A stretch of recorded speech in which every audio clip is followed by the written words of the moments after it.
Мектеп, әр бала өзін қауіпсіз, сыйлы, еркін сезінетін мекен. Десе де, буллинг көптеген балалардың күнделікті қорқынышына айналды. Өзгенің жеке шекарасын бұзу, бопсалау, әлімжеттік көрсету жақсылыққа апармайды.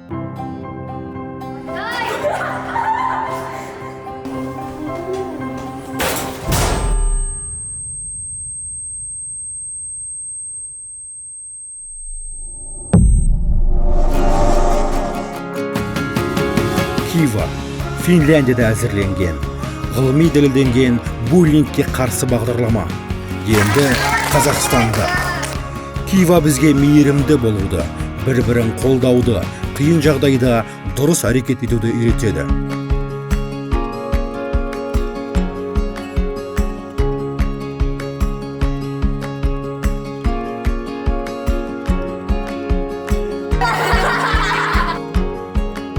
Әр бала бақытты болуға лайықты.